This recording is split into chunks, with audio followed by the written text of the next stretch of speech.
Assalamualaikum warahmatullahi wabarakatuh. Alhamdulillah wassalatu wassalamu ala Rasulillah wa ala alihi wa sahbihi wa mawalah. La haula wala quwata illa billah, amma ba'd. Teman-teman, saya doakan semuanya dalam keadaan sehat walafiat. Allah lancarkan rezekinya, Allah panjangkan umurnya, serta Allah permudah segala urusan-urusannya. Silakan ya yang punya doa khusus, hajat apapun, yang ingin beli rumah, yang ingin cepat naik haji, yang ingin umroh, pokoknya hajat apa saja, yang pengen lunas hutangnya, tulis di kolom komentar, saya bantu doakan.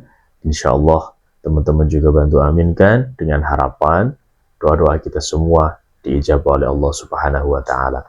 Dan saya ucapkan terima kasih pada teman-teman jamaah yang sudah bergabung menjadi jamaah VIP berlangganan dengan channel saya. Saya doakan rezekinya semakin berkah dan melimpah. Amin ya robbal alamin.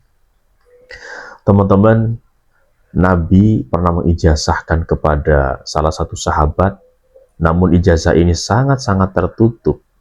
Ijazah ini sangat-sangat tertutup, hanya diberikan untuk sahabat yang siap menerima kekayaan dan keberlimpahan.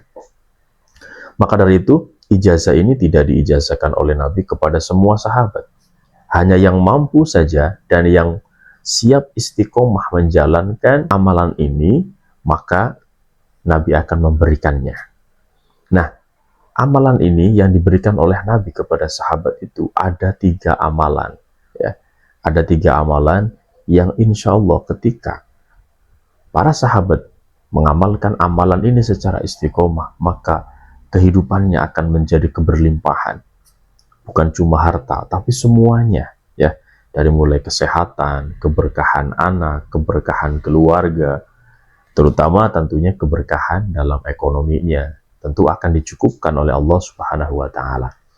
Nah, begitu pula Nabi juga mengijazahkan ini khusus untuk umatnya yang siap menjadi orang yang kaya raya, tapi dengan syarat istiqomah mengamalkan 3 amalan ini, ya. Yang 3 amalan ini termaktub dalam kitab Al-Adhkar. Disebutkan bahwa Nabi mengijazahkan sebuah amalan. Yang pertama adalah sholat duha. Tentu teman-teman semua sudah familiar dengan sholat duha yang fungsinya adalah untuk mendatangkan rezeki. Nah, tetapi sholat duha yang diijazahkan oleh Nabi kali ini sangat berbeda dengan sholat duha pada umumnya. Karena sholat duha di sini untuk rakaat yang pertama, teman-teman catat baik-baik, setelah membaca suratul Fatihah, kemudian dilanjutkan dengan membaca ayat kursi sebanyak 3 kali. Nah, kemudian selanjutnya di rakaat yang kedua, setelah membaca suratul Fatihah, kemudian membaca suratul Ikhlas sebanyak 11 kali. Nah, kemudian poin yang terpenting adalah ketika momen kita saat sujud terakhir di sholat duha itu. Ada doa yang mustajab yang diijazahkan Nabi untuk sahabat, begitu pula untuk kita sebagai umatnya. Maka ketika sujud terakhir, kita dipersilahkan untuk memohon hajat apapun dengan melafalkan doa ini, ya. Simak baik-baik. Ya Razzaq urzuqni rizqan halalan thayyiban bighairi hisab. Ya Razzaq urzuqni rizqan halalan thayyiban bighairi hisab. Nah, bacaan tersebut itu tidak perlu kita ucapkan, ya. Jadi tidak perlu dikeraskan. Itu cukup dibaca di dalam hati saja boleh. Kemudian sambil membayangkan hajat apa yang sedang kita tuju. Nah, kemudian untuk amaliyah yang kedua adalah ketika kita mendengarkan kumandang adzan subuh sampai dengan iqomah, maka rentang waktu tersebut kita manfaatkan untuk bersedekah, kata Nabi.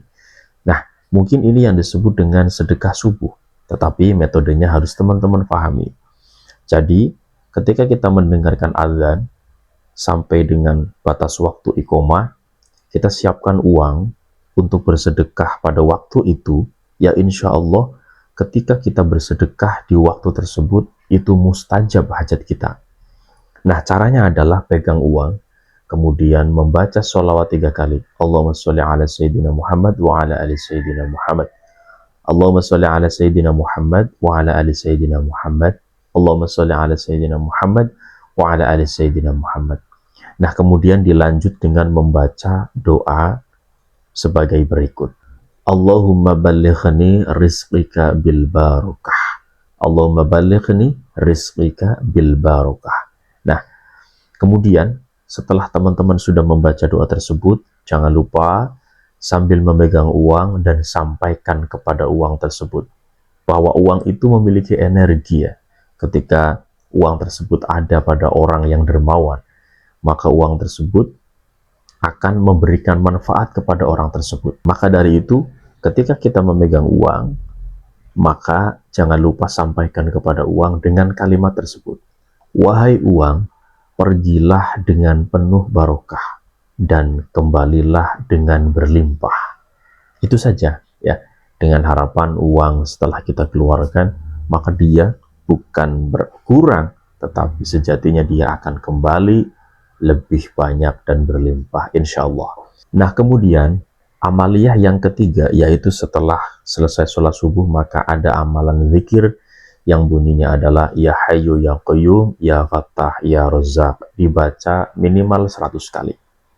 Nah, dari serangkaian amaliyah-amaliyah tersebut, insya Allah ketika kita mendawamkan dan istiqomahkan, maka Allah akan memberikan keberlimpahan dalam hidup kita dengan wasilah falyukfir minas sholawat. Ketika kita memperbanyak sholawat, maka ayyuk fahamuhu, hidup kita akan dicukupkan oleh Allah subhanahu wa ta'ala, wa yushilu rizkuhu, dan rezeki dalam hidup kita akan diluaskan oleh Allah subhanahu wa ta'ala. Silakan teman-teman amalkan dan buktikan khasiat dari amalan tersebut ketika teman-teman sudah istiqomah mengamalkannya. Insya Allah semua hajat-hajat teman-teman semua akan segera diijabah oleh Allah subhanahu wa ta'ala.